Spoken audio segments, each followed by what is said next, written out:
today I'll be explaining the equipment for astrophotography.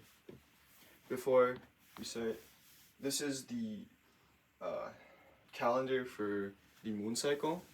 The reason why I have this is because the light from the celestial objects we take pictures of is very dim, and the moonlight, although it may seem very dim for some people, is very bright compared to these celestial objects, and we need to take pictures on these days where there's no moon in the sky to minimize the interference when we take photos. So this is the telescope I bought.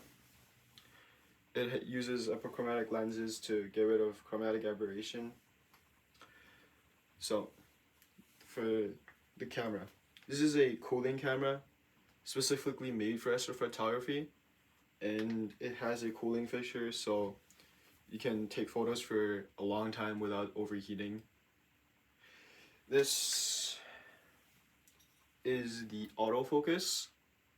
It allows you to focus the telescope without having to actually turn these knobs.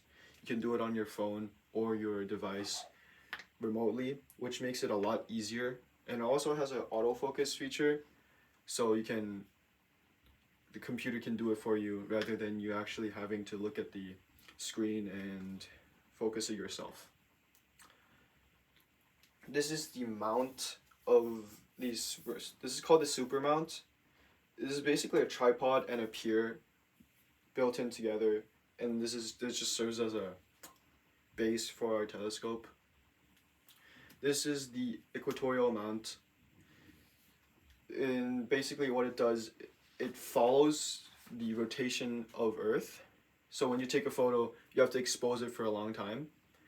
And if you do that, because the Earth rotates, if you have it on the fixed spot, just looking at it, the thing will flow and it will ruin the photo.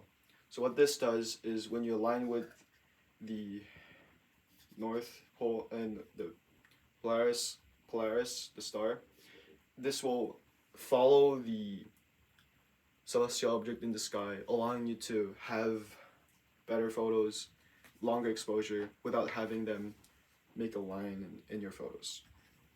This is the telescope of the setup.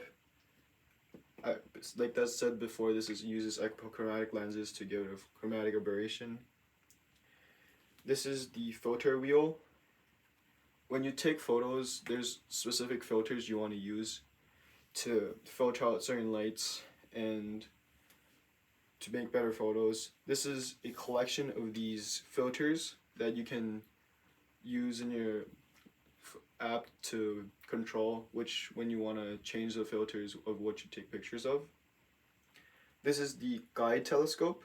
This helps the guiding and when it follows the celestial object. It's like it helps the telescope guide. This is called Air. It's like a commander hub for all of these equipment. You can have this connect to your phone and make it like a control base to control all these equipment, these complex equipment on your phone, and make it very easy for people like me, new people like me, to get used to this kind of hard hobby. And that is it. I'll explain visual telescopes in another video. Thank you.